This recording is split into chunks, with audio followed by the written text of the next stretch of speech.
Macam tu.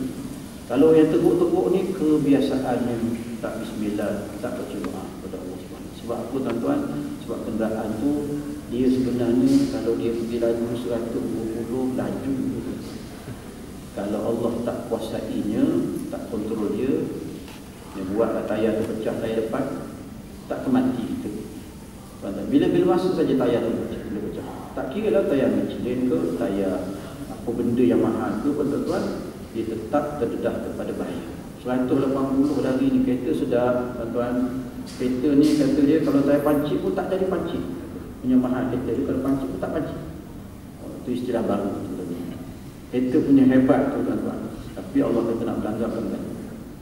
Tuan-tuan, itulah milik Allah Subhanahu Wa Taala. Kita kena sentiasa bersyukur. Sebab itu bila kita sampai saja ke rumah kita dari perjalanan jauh ke dekat, kita kata alhamdulillah. Alhamdulillah. Begitulah ingatan kita sepanjang masa kita mengingati Allah Subhanahu Wa Taala. Firman Allah Taala, istahwadha alaihim syaitan fa ansahum dzikrallah. Ulaika hizbus syaitan, ala inna hizbas syaitani humul khasirun. Mereka telah dikuasai oleh syaitan lalu lupa mengingati Allah. Mereka itulah golongan, yakni pengikut syaitan. Ingatlah bahawa pengikut syaitan itu orang-orang yang rugi.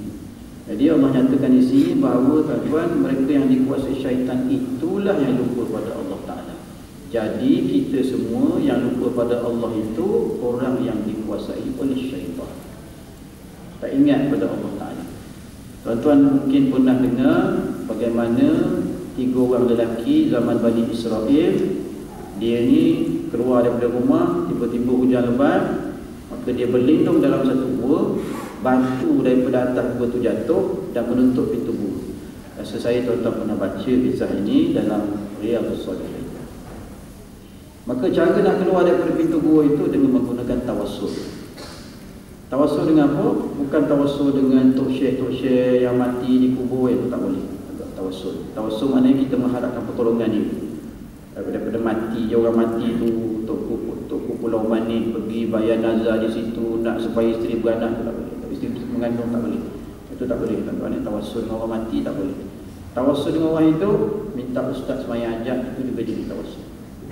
Itu juga jadi tawassul, tuan-tuan. Minta ustaz datang rumah saya kejap, datang solat hajat, itu cara terbaik lah, tuan-tuan.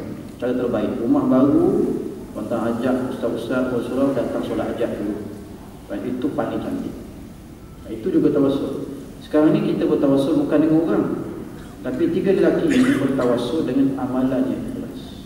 Sebab itu dia masuk dalam topik apa? Riyadhus Shalihin, topik al-ikhlas, ataupun juga dia letak dalam topik at-tawassul. Jadi tuan-tuan, ketika 3 orang ni tak ada jentera berat untuk buang batu tu menghalang pintu gua, mereka masing-masing pun mengingatkan akan satu daripada amal ibadah atau perbuatan yang mereka lakukan demi kerana Allah, ikhlas kepada Allah. Saya ambil satu saja, tuan-tuan. Kata dia, aku ada seorang sepupu. Salah seorang daripada 3 orang ni bercakap, aku ada seorang sepupu. Sepupuku ni lawa, cantik, muka dia lawa. Jadi aku sentiasa bila lihat dia tu nafsuku membaru daripada dia naik, tuan-tuan.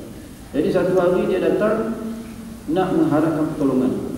Kata dia, aku nakkan duit sedikit kerana nak beli sesuatu untuk beli obat untuk ibu. Dia kata boleh, tapi kamu kena melakukan zina dulu dengan aku. Jadi anak perempuan ini, tuan-tuan, sepupu dia perempuan ini, tak ada cara lah. Dia orang susah. Jadi terpaksalah kerana ibu, tak apalah aku sanggup. Tuan-tuan, ketika dia berada, dalam hadis itu menyebut, ketika aku berada di antara 2 keduanya, masa itu memang aku akan melakukan zina. Tiba-tiba dia kata, takutlah kamu kepada Allah. Bila perempuan ini kata, takutlah kamu kepada Allah, dia kata, terus hati aku terlekat dengan takut pada Allah itu, aku tinggalkan dia dan aku halalkan duit yang aku beli tadi. Itu, tuan-tuan. Jadi kalaulah ya Allah, aku lari daripada dosa itu, ikhlas kerana dia sebut namamu, lepaskanlah kami ini daripada bau ini. Tuan-tuan, batu itu terbuka sikit. Sebab dia ada 2 orang ni. Buka sikit, tak boleh keluar lagi lah. Itu, tuan-tuan, mengingati Allah ketika melakukan maksiat. Jaga kita jumpa pedoman ketika buat maksiat. Jarang kita jumpa orang. Masa kita nak buat maksiat, misalnya tuan-tuan, botol arak kita pegang. Kita nak minum botol arak tu, tiba-tiba ada tanda daripada Allah Subhanahu Wa Taala. Ada tanda tuan-tuan. Maka kita beringat pada Allah, kita tinggalkan arak. Jarang, susah kita nak tempuh keadaan orang. Ini saya bincang mungkin peristiwa ini, peristiwa yang pernah berlaku pada seorang sahabat saya, tuan-tuan.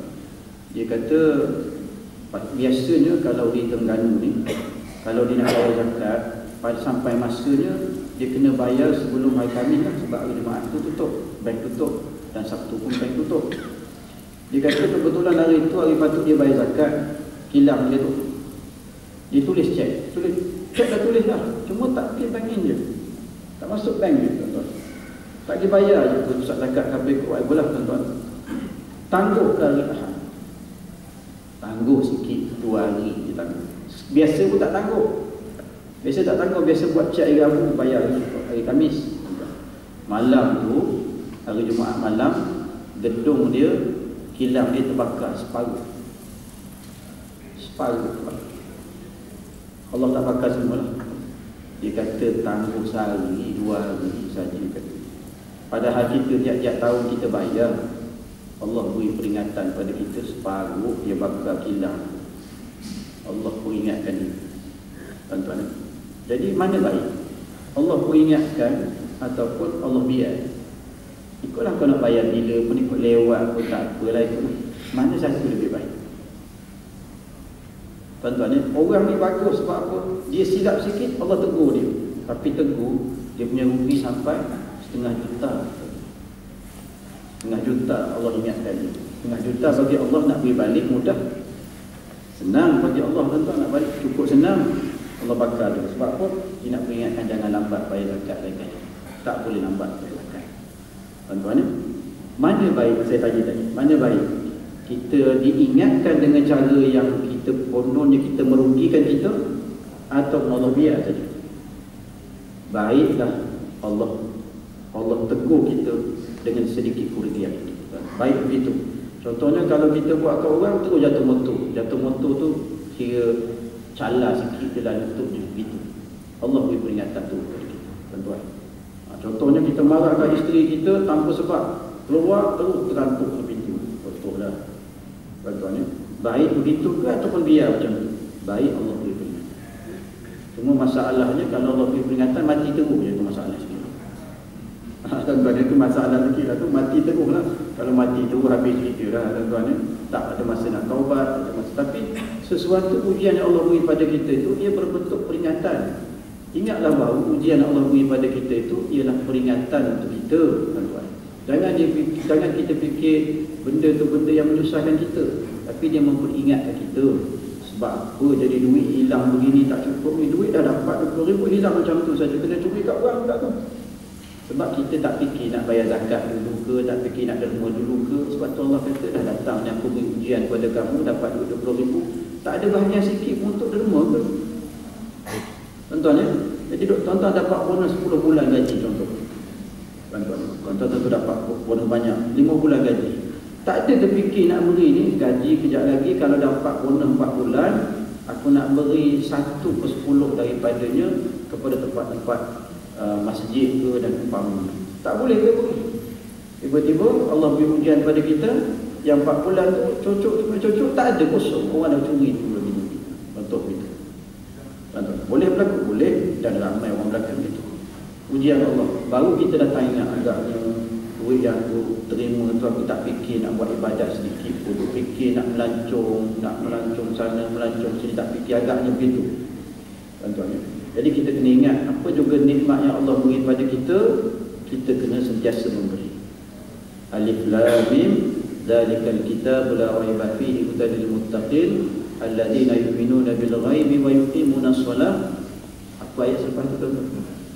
Wa mimma razaqnahum yunfiqun. Tanda-tanda orang beriman itu, tuan-tuan, ialah apa?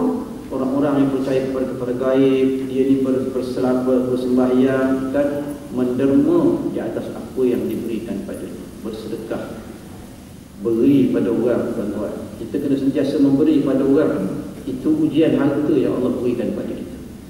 Itu yang pertama. Yang kedua, tuan-tuan, yang kedua, kita punya sifat munafik ni, na'udzubillah min zalik. Sifat munafik iaitu lupa. Orang-orang munafik itu dia sentiasa lupa pada Allah Subhanahu Wa Taala. Mungkin orang ini dia tidak sembahyang. Dia tidak sembahyang, tuan-tuan. Orang yang tidak sujud pada Allah, antaranya makhluk yang tak sujud pada Allah, antaranya iblis. Kerana itu kita